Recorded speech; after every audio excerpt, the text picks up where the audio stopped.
Please welcome Erin Mote, Michael Ellison, and Francesca de Quesada Covey.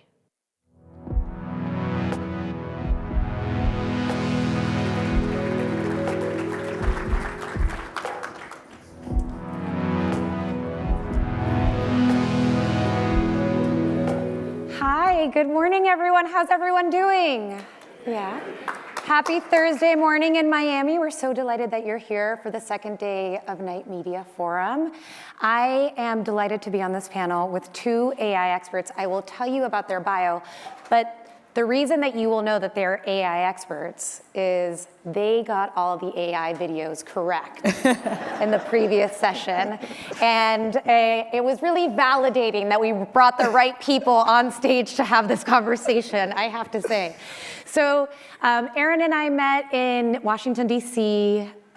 a few months ago, four months ago, and Erin's background is on global systems thinking and how we at a global level can prepare for education changes. So thank you, Erin, for being here with us. It's amazing to have your perspective. And Michael and I met through the Knight Foundation when I was working with Miami-Dade County. We joined Knight in supporting code path scaling in Miami-Dade County. And then you were thinking about moving here, or you moved here? I mean, you and Raul at the time helped to convince me to move to So there Miami. we are, you know, a 3-for-1. I mean, incredibly warm community, very focused on actually and serious about making impact happen. So we got the funding, we got the government support, and we got a new citizen for Miami. It was a good job. So I'm really excited to have this conversation. AI is the topic of the day every day. If you read any of the news, at least one headline is going to be 98% of the time a very scary headline about how AI is coming to take your job. And we are going to have a conversation about the opportunities around AI and where we think that this is going, and make sure that all of you, this is a room full of community leaders, civic leaders, journalists, walk away feeling a little bit, hopefully less anxious about the opportunities and more embedded in how you can use it. So let's just get started with a little poll to understand who's in the room. How many of you used AI this week? Okay. How many of you used it today? Okay. How many of you are comfortable with AI? Ooh. How many of you are anxious about AI?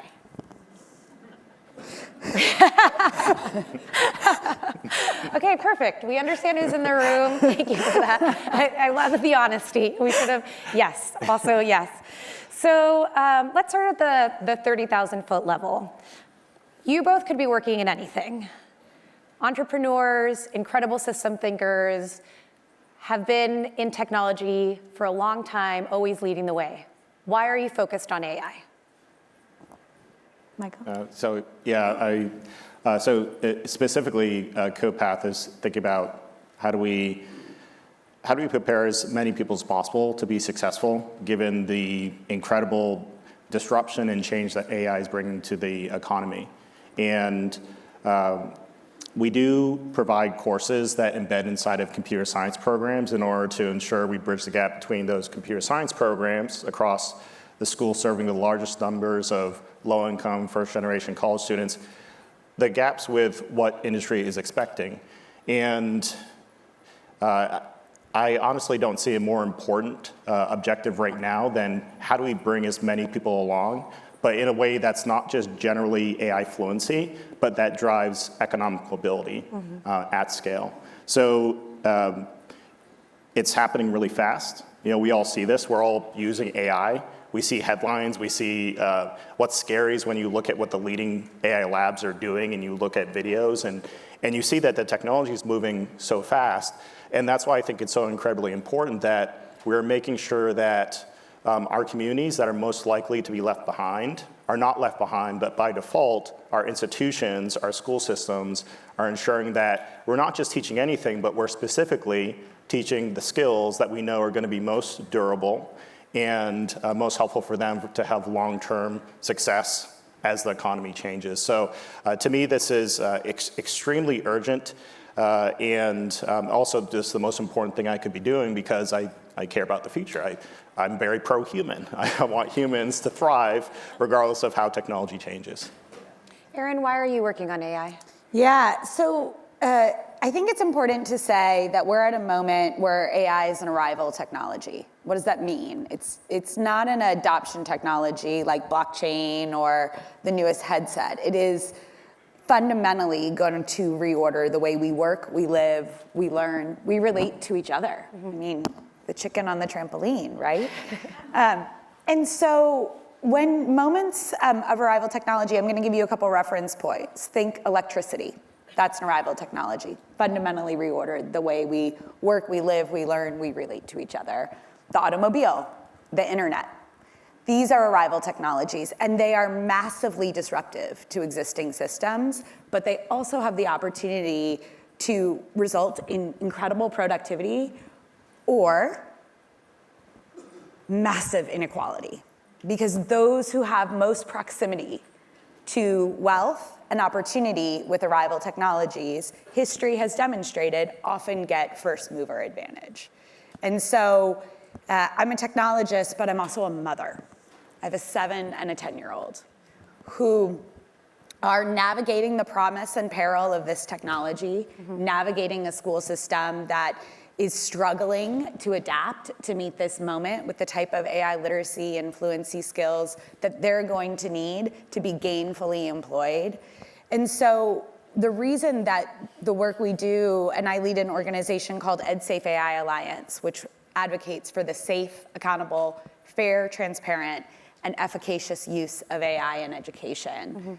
The reason that we're very, very focused on that work is to do a couple things around this arrival technology. One, move folks from fear towards knowledge. And so we can only do that if we prioritize safety and accountability, fairness and transparency.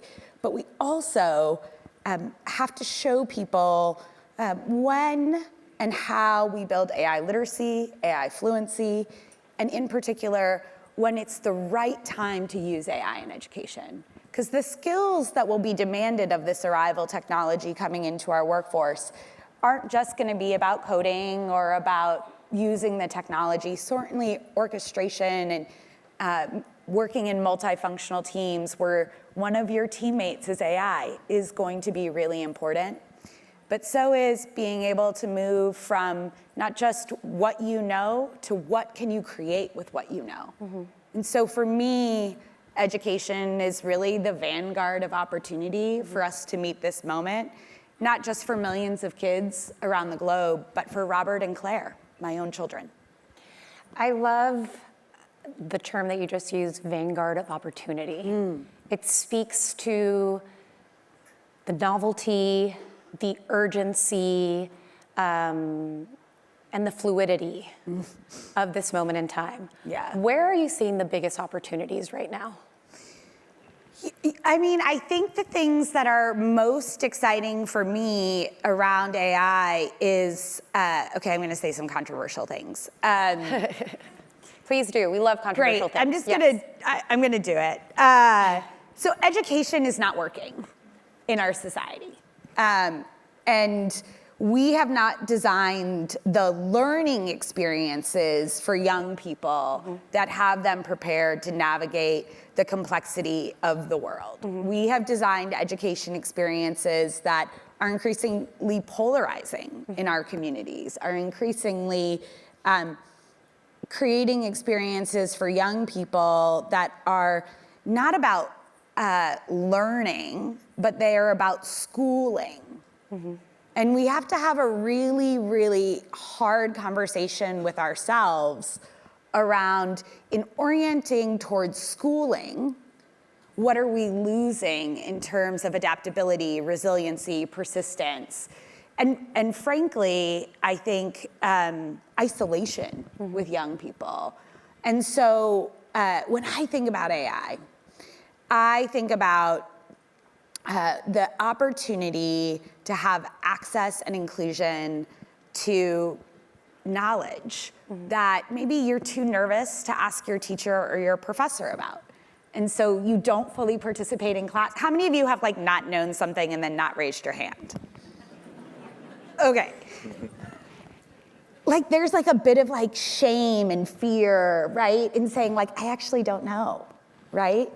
Imagine if you could have somebody that you ask a question to in the middle of that huge lecture hall or a K-12 classroom who helps you understand the concept, validates your answer, helps you probe your thinking in a tutor, and then you are engaged in learning. You are not engaged in schooling. And that's the shift we need to make as a society is how do we create learning experiences, not just for young people, I would argue, for all of us, that help us navigate a technology that isn't going to, again, privilege what you know, but what can you create with what you know? That's great, thank you. Michael, I want to build on the learning versus schooling aspect. You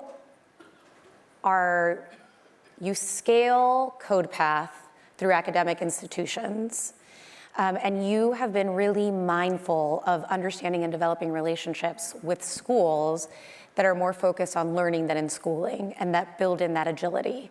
Can you talk to us about what are the characteristics that you're seeing and why you're seeing promise from the programs that you're delivering through these schools? Yeah, so something that I always think about is change happens at the speed of trust. And often when we're talking about changing systems, school systems, impacting governments, we actually do the opposite. We start top down, we are focused on a small group of leaders and or extremely wealthy people that may be very out of touch with what do the communities really need. And CodePath's story of scaling, which has been 50% plus growth since we were founded in 2017, it's been primarily through student word of mouth and faculty word of mouth. So we started to just try to provide as much value as possible to the students that we were serving. And when you're really effective at driving incredible job outcomes for communities that don't see that as normal, then they tell each other, and they love to spread that. And then when you're also catching the eye of faculty that care a lot about that, they'll tell other faculty. And so that was the core starting point, was trust with students, students as champions, faculty helping to spread. There's something else we did that a lot of technology companies don't do, probably not as many nonprofits do. We were thinking about how can we make teachers more efficient and effective. So the way that we integrate AI or technology into classrooms, it's student-centered, but it's also looking at how can we make teachers do better what they do best. And so there's a lot of these really small examples, which you hear about and you're like, oh yeah, that doesn't really make sense. So, you know, like office hours, then who shows up to office hours? And are you thinking about the limited time and attention of the most effective educators and better allocating that to the students that really need that attention most? Another way is we think about no single point of failure in classrooms. So training students and faculty, but then there's a lot of people inside the schools where they could be much more effective at the personalized attention and support that students need. And so it really starts with the focusing on impact and outcomes, the trust building with students and faculty, and then now that we are at much larger scale, we're now the largest educator in the country for college computer science students. We're talking with presidents and provosts, and they're very excited to work with us because there's already incredible outcomes, but it really goes to the trust and support and endorsement of all the people that are really on the front lines. That's great. I want to just take a moment to pause on this anxiety. I feel a lot of anxiety as a parent to a 6 and a 9-year-old that AI is going to create a lot of opportunity, but that it's also going to weaken social connection at a moment in time where we know people feel lonely. How are you all thinking about that? Are you anxious about that? Are you not seeing that? Do we not need to worry about that? How are you both feeling about this? I'll start. I'm actually not as concerned about that as some other things. The reason is because, yeah, I mean, and Are you going to tell us about the other things too? we can talk about other things. Jesse's not sleeping tonight. No, but I think that's what is perhaps most exciting to me about AI is because when you're talking with product managers at Google or Anthropic or other, then they have to think about psychology and personalities. So there's a level of designing the interactions with people which actually can have a much greater influence on, say, motivation and relationship to others. And the way this shows up in our classrooms is we think connection is peer-to-peer is one of the most powerful ways to drive motivation. So we are trying to monitor our students building friendships with other students. Are they building connections across schools? Are they building connections with their faculty? There's an opportunity to measure and have insight, but there's also an opportunity to have an area of designing and optimizing learning experiences that previously maybe it was too expensive. In other areas, it was just you weren't able to have that type of interaction frequently enough. And so I think that I see from even a tech venture standpoint an exciting area of how do we have more curated human-to-human experiences. Perhaps one of the safest areas of, say, in the future, what technology won't do as well is that human connection. And then I think you're going to see AI as an accelerant and enabler of more peer-to-peer, more human. But again, applied to the classroom, I think it opens up an area where curriculum designers can explore that they could not otherwise impact. Erin, I want to ask you the same question, but I want to take it in a slightly different way, which is I have a liberal arts degree. At my college, we had the core curriculum. I still meet people, and this is going to sound super dorky, but we bond over the fact that we read Homer, and it brings us together. When we're talking about education and AI, one of the big promises is individualized education. Mm-hmm. So on this idea of social connection and social tissue and human connection and social fabric, so much of it relies on education. How are you feeling about that aspect of social connection and education? So education is fundamentally a human enterprise, and it always will be. And actually, like when we look at the neuroscience around what triggers learning, that chemical reaction in our brain that gets us to motivation, that gets us to engagement, that gets us to learning. That often comes not from just reading Homer, but the conversations that you have with other people about the shared experience of reading Homer, so that you can process the knowledge. That's actually how our brains work, right? It's the desire to say what we know with other humans and be in discourse and dialogue. And so I think there are incredible ways in terms of operations and efficiency and helping us understand how to meet kids where they are with AI technology, that promise is real and it's right now. So I'll give you a couple examples. My son has dyslexia. I'm an educator. I founded a school. He's 10 years old. It took me 3 years to get him through the process that would get him an IEP to have the right supports for his dyslexia. Because you have to do a lot to get that diagnosis. And part of that is that screening takes a really long time and is incredibly expensive and is often done with multiple humans who have to validate each other's findings. We have technology with AI coming out of University of Buffalo, funded by the National Science Foundation and the Institute for Education Sciences, that allows you to screen a whole classroom of students for dyslexia in a half an hour. Wow. And then a teacher, a human, comes in for those kids who have been identified as potentially having dyslexia. There's a whole set of reading disabilities that are related in the dyslexia family. They're learning differences, they're not dyslexia, but they're auditory processing issues, so on and so forth. Then a teacher comes in, is that human in the loop, and screens maybe the 30%, 20% of kids who have those reading difficulties. We know if we identify those reading difficulties for young people before grade 3, it has a sizable impact on their future trajectory. That's the promise of this technology, not just for personalization, but also for reaching the least among us, those students who have not been well served by our education and schooling system. And so I see that promise. But I also want to say there is peril, right? Americans are anxious about this technology. Only 25% of Americans are more hopeful than they are fearful of this technology. So if you're feeling anxious, it's okay. Thank you. It's okay. If you're feeling anxious, it's okay. Everybody feel good? Good. Okay. So what we have to do is respond to that fear with building knowledge about this technology, about how it works, what it can do that's positive, what it can do that's not so positive. Right.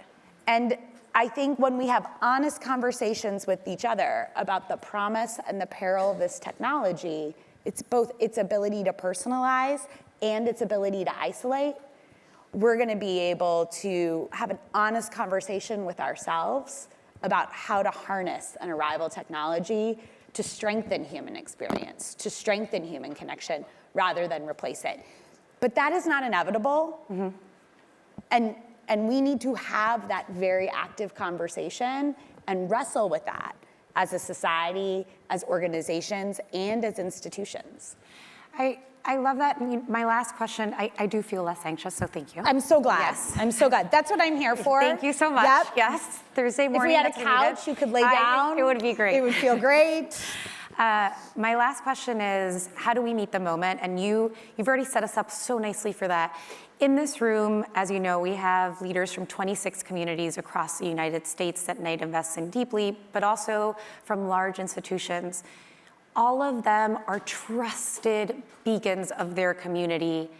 And you have asked us to find the knowledge, have those conversations. What else do you want to tell this room? What is the call to action that you want to leave them with? Do you want to go first? No, I have a slightly different question for Michael. So Okay. on this one, I'm sorry to put you on the Do spot. something. Do something. Okay. That is what I would like you to do, is do something. I mean, Okay. I think the thing that I worry about right now is we are behaving exactly like we have behaved with other arrival technologies in our space. And that is not being clear about our role as institutional leaders, as community leaders, to have conversations in our communities about both the promise and the peril of this technology, about the need to invest in AI literacy, about the need to have the ability to create young people, to create all people with the skills, knowledge, and capacity to interrogate this technology. You all did that this morning. You interrogated the technology. You looked at those videos and you tried to figure out what was fake and what was real. And that learning experience, which is what that was, begins to build both your familiarity with the technology, your familiarity with the perceptions, but it also makes you a critical consumer of this technology. And I think one thing, and I will say this because I'm a technologist, we get to shape what the future is. We do. We don't just have to be given something and decide that we're going to accept it. Yeah. And the only way we shape the future is we speak up for what we want and what we demand. And so if you haven't started having these conversations in your community, if you think it's someone else's job, it's not. It's yours. I love that. At Knight, we believe in giving people the agency to build thriving communities, and that's exactly what you're talking about. So much of this can feel like it's put upon us. Yes. But we really need to underscore that we are active participants, critical consumers of this technology, and that we have to be active in those conversations. Michael and I, we were joking as we were walking in that Michael and I have seen each other every week for the past, month, It's great. It's wonderful. He also said that a little bit. He was like, "Am I really going to see you every week?" And I'm like, "Michael, that's not. This is the year of testing, Michael. Yes, be excited." But I have to say that when I'm with Michael and we have these conversations about the future of work and economic opportunity, I leave feeling better about my own prospects, but more importantly, I leave feeling better about the prospects for my two girls. Michael, bring us home. Have us feel good about the prospect for all of our kids and grandkids, please. Okay.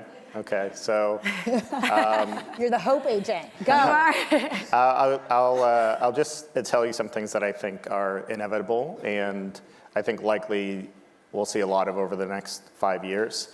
And I'll start with, before widespread public education, if you're to just popular opinion or even the people who are considered most expert, with the best one-on-one tutoring, what percent of the population could become literate? Then you get, I don't know, maybe with the best tutors, 20%, 30%. And I think, and I love the way that you've framed AI as transformational, like electricity.